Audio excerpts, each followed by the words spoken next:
Here is Josh Adams, and he stretches. Hey everybody, welcome to this Lions special analysis with myself, Geraint Davies from GTD Coaching and Graeme Forbes from the DeadBallArea. We're going to look at some of the details from the game against Japan in this series. First of all, we look at the attack, then we'll break into the defence, and every step of the way we'll be thinking about that trip out to South Africa, thinking about the way the Lions might well play and in particular what the selection might look like.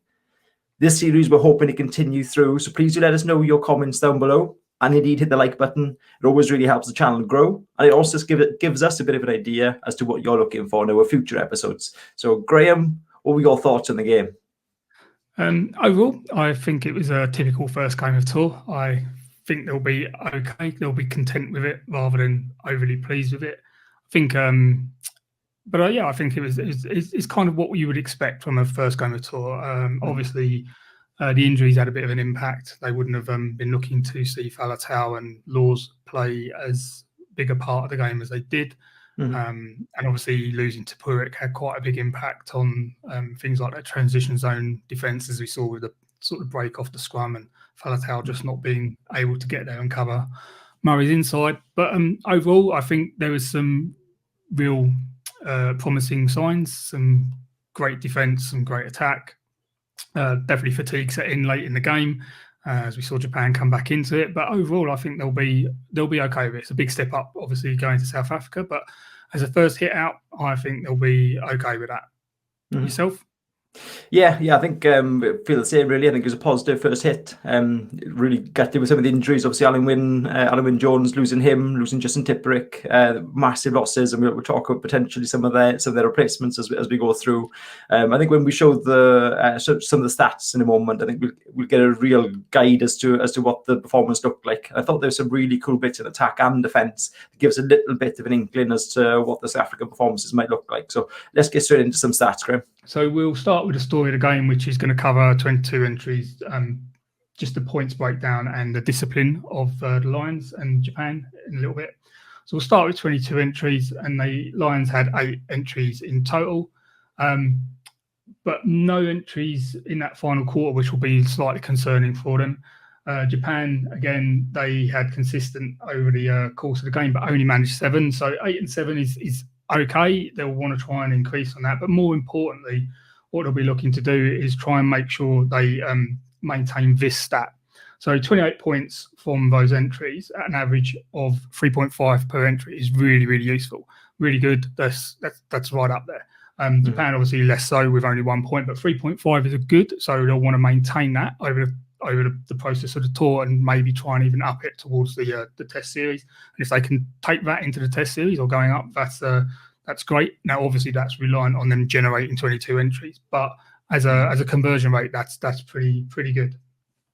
And that's really useful, just to give the viewers a bit of an idea as to why that's so important. That tells us how often a team are getting into a 22, and it also tells us how efficient they are then when they get there. So the fact the Lions are coming up with 3.5 points per entry, that tells you that they're coming away with more than a penalty's worth of points on average for those entries. And when teams have really low entries, so 1.2, 1.3 per entry, you know that their efficiency isn't quite so high. So you know that they're probably, when they're taking points, they're taking more 3-pointers, or they're leaving with no points from those entries. So it's important to push that up as high as possible. So you're entering the 22 and you're leaving with something every time. Yeah, exactly. It gives you that buffer to fall back on. Points per quarter is also a really good indicator for us as well. So we can see, and this really shows the flow of the game. Lions were dominant in the first half. There's a bit of parity in the second half, and then Lions have really tailed off in that kind of final quarter, which they'll be slightly concerned about. But 14 points in the first quarter, game's over and done. It's really, really hard to chase 10 points. Anything above that at international level is quite hard. Some teams can do it, obviously, but that's that first half absolutely took Japan out of the game, and they were able to sit back and back their defence to do the rest of the game for them. So that's quite promising, but they'll want to just pick up a little bit towards the end. But I think that's mainly down to fatigue.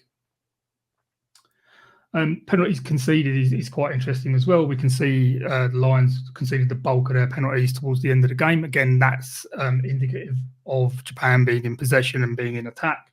1 penalty in the first quarter is fantastic for an opening quarter.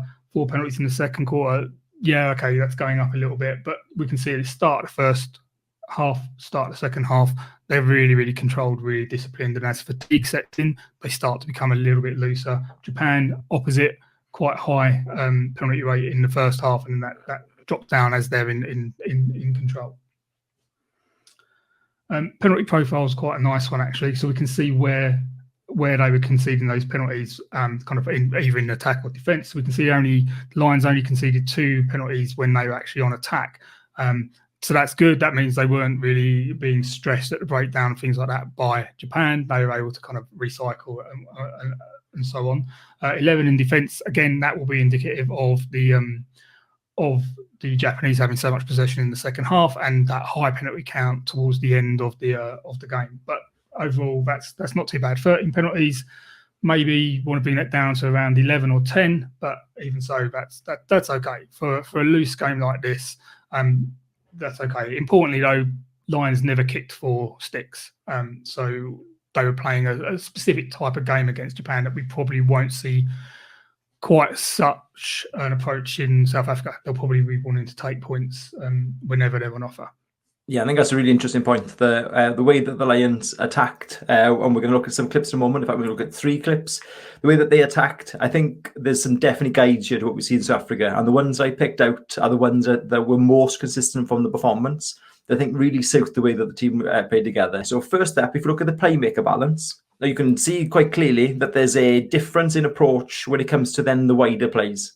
So the Lions, in terms of pick and go, relatively similar. We're seeing most of the play off 9, which generally we would see. So a first receiver being able to carry the ball into contact. We're seeing the shapes off 9 in particular. We're then seeing the Lions playing off bigger quite a bit. And we'll have a look at some examples of that in a moment. Where the Japan performance differed, I think what we'll see from South Africa is that they then push the pass out. They look at passes up the back off the 9 pod. They then look at hitting centre field and playing off a second receiver. I don't think we'll see that from too much of the South African performance when it comes to the test. But it was interesting the way that the Lions defended that. And I know Graeme's going to have a look in a moment at some of the strategies the Lions used to try and cope with that space on the outside. Okay, so first clip. This is the first couple of minutes of the game. Now, the Lions at this point have already box kick exit twice. And I really like the way that they've then put this together. So 5+1 line out, you can see Tipuric at first receiver. The setup for the Lions is fairly typical of what you'd expect from a box kick setup. So Murray is holding behind, can't come up yet. Line out's over, starts coming up. But on his way there, just watch Murray's right hand as he's moving towards the maul. So he's signalling blindside. He's letting his open side players know there's an opportunity. So if you look on the right side for Japan, you can see that there's 2 defenders. They've dropped numbers into the backfield. And then on their open side, you can already see that they're stepped off. They're already waiting for the kick exit. Lions cleverly are actually stood in kick exit position. So you can see Van der Merwe stood. You can see our initial chasers, Henshaw coming up short. Look like it could be a hit off the maul or could be just straight into the box kick. But then as the clip plays through, we then see a really late movement. And this was a real feature of their performance. This wasn't a one-off, late movement, and they're willing to have a go. And I think that kind of adventure is what we want to see from the Lions. So that exit has got them up towards the halfway. Then a pod off 9. Now notice that there's only 2 in the pod initially, and they'll start to react to it. And that's maybe evidence of the flow not being quite where it wants to be. This part is exactly where the Lions are going to be. So kick exit, but they've gone centre field with their bomb. And you'll notice that Japan, 2-man backfield, is 13-2 defence. I think that's something we'll see really regularly from the Lions in South Africa. Centre field bombs aren't that common. And the fact that they were looking for that pressure centre field, I definitely think we'll see a lot more of that.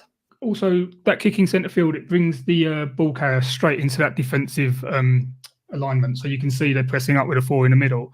So he's going to get hit no matter what. So bringing him away from the touchline, he comes away from safety. They're splitting the backfield by kicking to the middle as well. So both guys have to come in. So that also makes it quite difficult. It's a longer kick to touch. So everything about that kick is about putting that person under pressure. It's not an aimless downtown kick. Just that's actually going to space, but there's a reason behind it. And that's to put him under pressure in the middle of the field and allow that defensive line to come up and really pressure him right there. Okay, into our second clip. So this was the build-up to Bundiaki's break, and then our first try with Josh Adams on the right-hand side. This is a really clever example of some of that first phase play that's been used to tell a picture, much like that last example. So full 7-man line out. You see that the ball's gone back of the line out.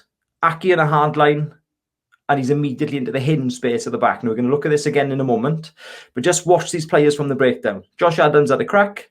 Players from the breakdown, they're going to work really hard once the ball is gone to get back onto the right-hand side.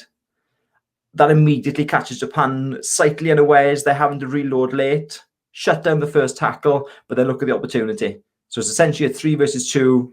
For Josh Adams, just needs a 1v1. Really nice finish. If you look from the end on, you'll see a little bit more clearly.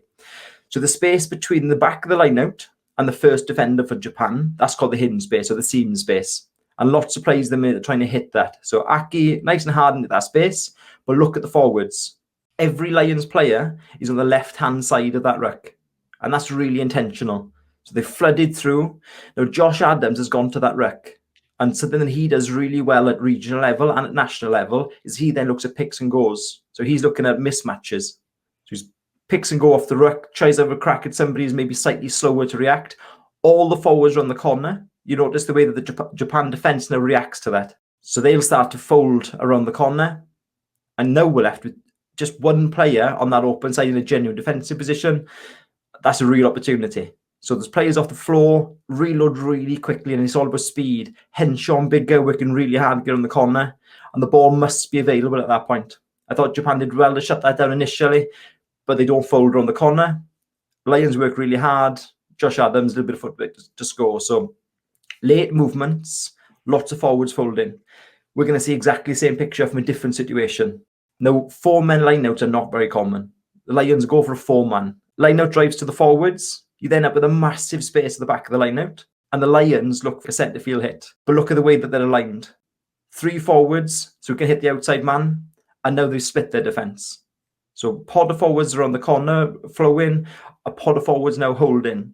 So in terms of decision-making as a defence, it's really hard to pick where's the ball going to go in this phase. How do we preempt how many players we fold on the corner? Because they're playing with some real variety. So on this occasion, they played back blind. So they're trying to catch those transitioning defenders who are not in position. Look at Japan trying to get their backs back out onto the edge. And then we notice this flow-in shape. So players off the ground, they're not looking at coming on the corner. They're looking at reloading back into position. It saves loads of energy, really hard to defend. Now look at the space that's being created. And this is all about the kick chase. So they're creating space on that outside edge. They got Tipuric nice and wide, and he then challenges. Now, they don't win that one. Van der Merwe scores about 30 seconds later. So what we're seeing is forwards reloading back into position, being used as set field position. We're then seeing kick setups working quite clearly. So we're seeing 4 or 5 phase patterns. Really good strike phase off plays off first phase when they have the opportunity, but they're really willing to build up through a number of phases and then use kick pressure to put Japan under pressure. I think we'll 100% see that against Africa. Faf de Klerk out on the edge. I can see some of the bigger wingers, Lewis Rhys-Zammit, Van der Merwe, Watson, fantastic up in the air, Hogg, fantastic up in the air coming from fullback. I think we'll see those kind of tactics really, really grow. And that, for me, is one of the big tells from the performance going into the South African leg of the tour, in addition to those late changes of movement. I think Hogg's quite important, actually, in this as well. If you think South Africa will be looking to also do similar, they'll be looking to put pressure on that back three, but Hogg's boot is huge. And I think that might be the competition between him and Williams is going to come down to that boot. Hogg's able to sit back deep and play the ball 60, 70 metres down the field. So he's going to be able to get them into a good position, and they're going to be able to use this kind of kick chase to the edge. We've got with small guys like Colby and that in, they're good in the air, but if you can get above them, then you're above them. There's unfortunately, that's just the way it is. He can be as great in the air as he is, but if a tall guy out jumps him, a tall guy out jumps him. So they're going to be putting him under pressure. But I think Hogg could be really interesting here because he might actually negate much of the South African kicking tactics. Yeah, I think definitely the length of his kick plays in his favour. No, Liam Williams isn't necessarily a kicking fullback. His instinct is often the run. I think he kicks pretty well, but it changes the dynamics of the backfield. You probably see Bigger more in the backfield, or you see Farrell more in the backfield with him on the field because they want that kick exit option. I think without players like Halfpenny, who would maybe offer that extra kick in as a fullback, it definitely promotes Hogg as a real possible for the 15 shirt. Okay. Right, I will lead on defence on this occasion. Again, as with the last clip, we're going to run through a couple of stats and just get a kind of feel for how the game was, and then we've got maybe 4 or 5 little clips to go through. We'll just kind of break down what we saw, in particular that edge defence that we saw Japan trying to exploit, which isn't as big an exploit as it probably looked on first glance. So straight out the gate, let's have a look at defence. We measure stats here a little bit different to ESPN and people like that.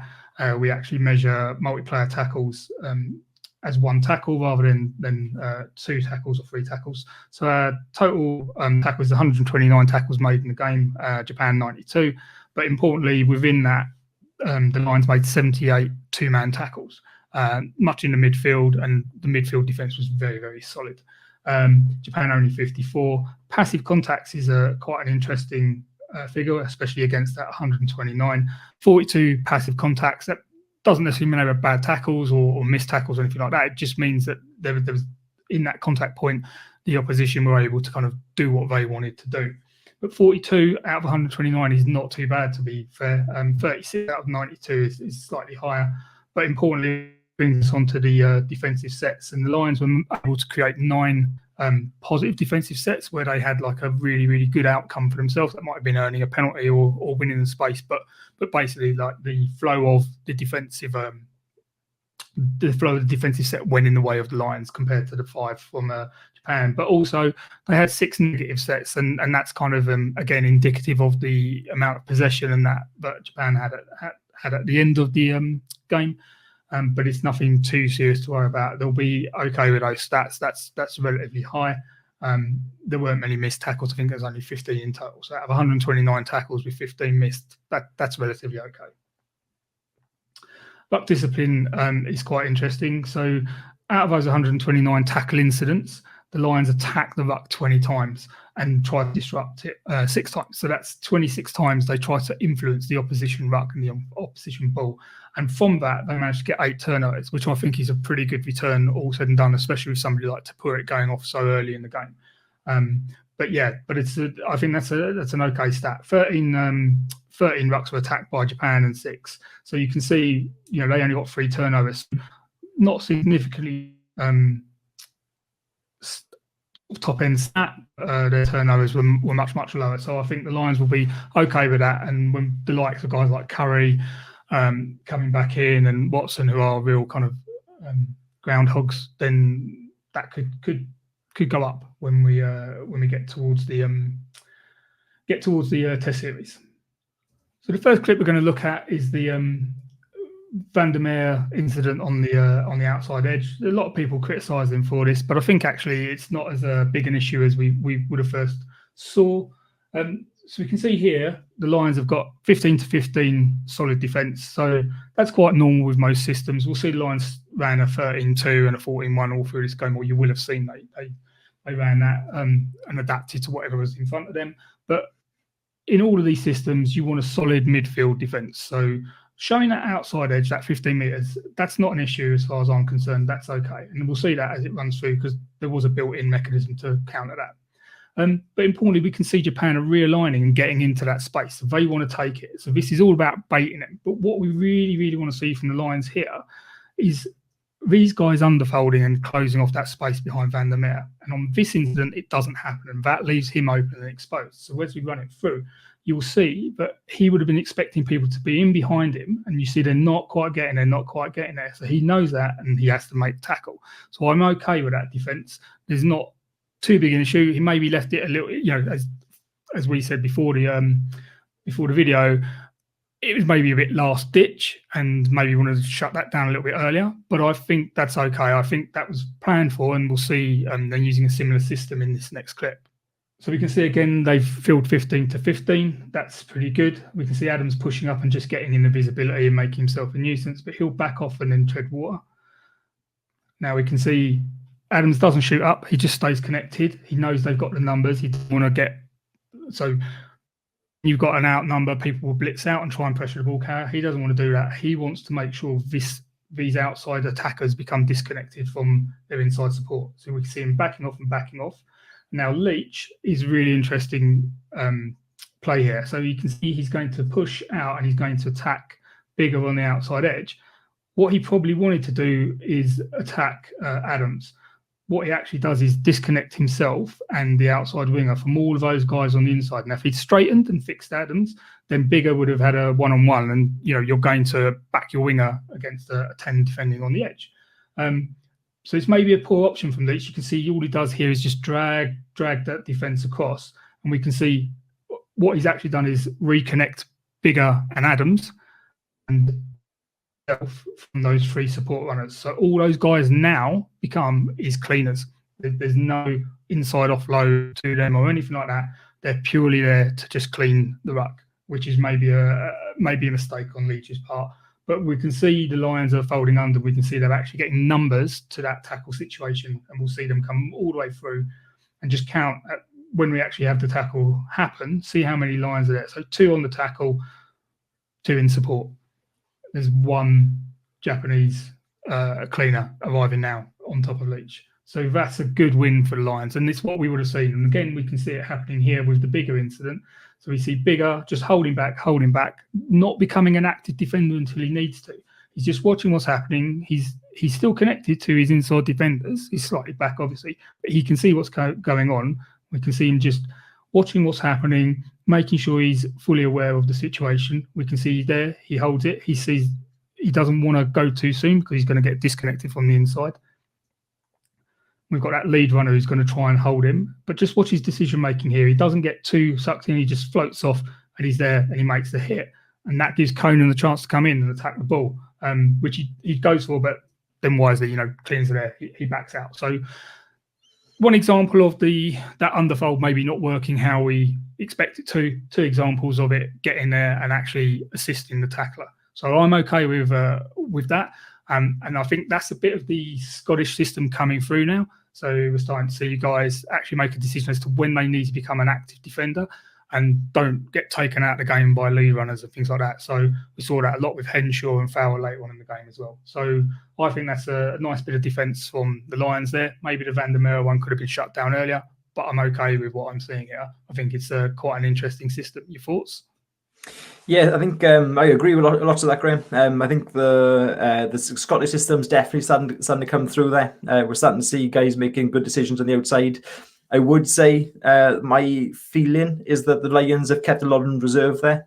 I think the lack of line speed the Lions would bring in, particularly in that first 60 minutes, I can't help but think that's a little bit of holding back.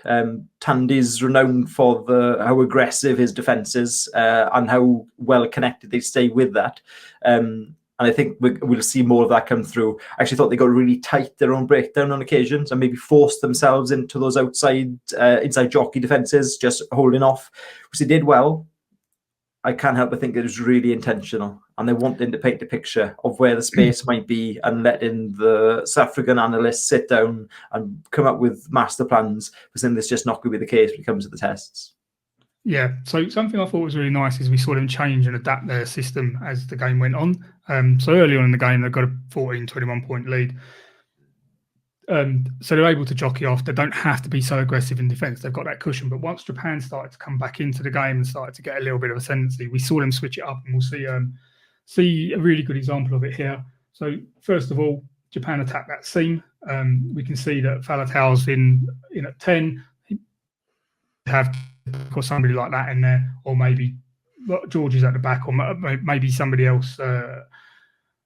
Maybe Curry will be slotting in there, but it's normally going to be one of your 6 or your 7 in that area rather than your 8. So this is another example of Falatau being out, like playing out of position and filling a role that he's maybe not quite so familiar with, and it allows Japan to make quite a decent bust and quite a lot of ground. So that's maybe a good 10, 15 metres, maybe a good 10 metres past the tackle line, maybe 20 metres, 25 metres past the gain line. So what the Lions really need to do here is regain momentum. So we see quite a good defensive set on the far side to get off the line. That's fine. That's great.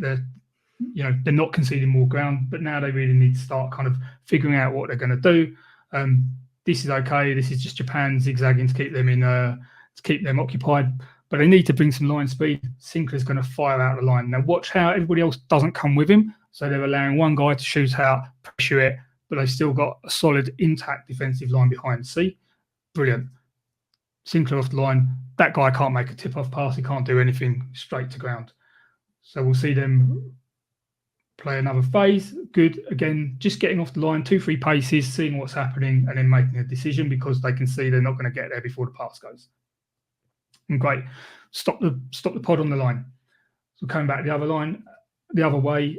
So that zigzag pattern is designed to sap the line speed from the lines, but Sinclair again steps up, comes straight off the line, and bang. That's Lions just making yards when they really shouldn't be. Japan should have been able to kind of maintain that momentum, and then we'll see them start to take hold of a little exploit that's maybe the Lions were going to have to work on when we get to South Africa, but we'll see in a couple of phases Japan start to play through the ruck, and I think that's going to be a bit of a problem for the Lions if they don't. So first the camel hump, they clean through.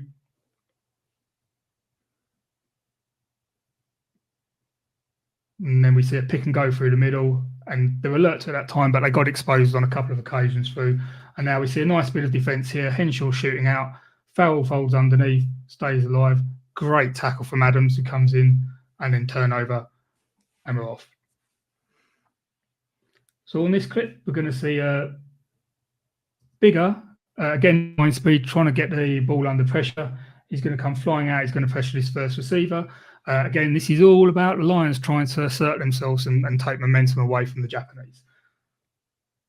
So he comes through, puts the pressure on, doesn't unnecessarily make the hit. He can see the ball's going to go, so he's just made him make a decision, and he's managed to swim through. Now we see foul coming into it. Really interesting there is watch how the Japanese take foul off the ball just to get that extra yard. We go to the edge, and the ball's on the ground. That defence by foul is going to be really key. Some nice decision making. Just now we see the Lions maybe they're showing that outside edge a little bit too much. They haven't been able to fill that 15 to 15, and the Japanese go to the space. And it's just a poor pass from the Japanese that actually leaves them, they could have had a better return from this. We'll just see this pass here. There's a knock on, yes, but actually they should have been able to put a lot more pressure on the Lions edge defence there. I just want to have a look at the foul incident from the other side. So we can see here, they've sent 2 lead runners in. Farrell's swum off that one. Now we've got a second lead runner coming in on ball. Watch what Farrell does here. Again, this is coming back to that decision-making we're talking about, that Tandy's maybe brought into the process rather than just setting wide and coming from an out to in-line and making a hit. Farrell's just staying alive here. He's watching what's happening, and he doesn't get sucked in. He doesn't come in and make an unnecessary hit. He waits until he has to become an active defender. We can just see there, he's seen it, he's swimming past now, he's fighting to stay on his feet and get past that contact situation. We can just see the Japanese player has got his arms out, he's holding Farrell. Farrell just gets himself away from that, gets it back round behind Henshaw, and he's there to make the catch if Henshaw misses his tackle. So that's a really good bit of defence. Again, we can see Farrell just eyes on, watching the ball, ball's gone, he's just staying alive, fighting through, and then gets himself reconnected with Henshaw. So I think that's a lovely bit of defence from Farrell. I think that's where we're starting to see the Henshaw-Farrell midfield becoming a real possibility. Thoughts on that? Yeah, I think that's probably a good point to jump into some of those big selection shouts. I agree. I thought Farrell and Henshaw worked really nicely together. I'm going to look at the squad. I think that's probably where the best balance is coming from. I think we'll see more aggression with the press as time goes on. I think both of those players highly competent individual tacklers and work really well within the system as well. It then comes to who plays inside of them. And I think there's a huge amount of competition then between Finn Russell and Bigger. I thought Bigger was outstanding. I thought his kicking game, I think over the last 12 months, his kicking game has just gone through the roof. I think he's probably been enabled to do more in terms of his capabilities of kicking high, putting people under pressure. I think he's managed the game pretty well, particularly for Saints in the Premiership. Finn Russell, of course, playing in the top 14. Russ seemed to be going really well. I think he's demonstrated more control in some of the performances than maybe he's been criticised for previously. So I would say that I really want to see Finn Russell early on in tour. I think that's probably my headline thought when it comes to the 10 choice. I'd love to see him in the next provincial match. Let's get him in. Let's have a look at him really early on and see how those combinations start to work. Particularly with some of those big shouts at back row as well. And the Curry conversation is definitely one that we'll probably have in a future chat.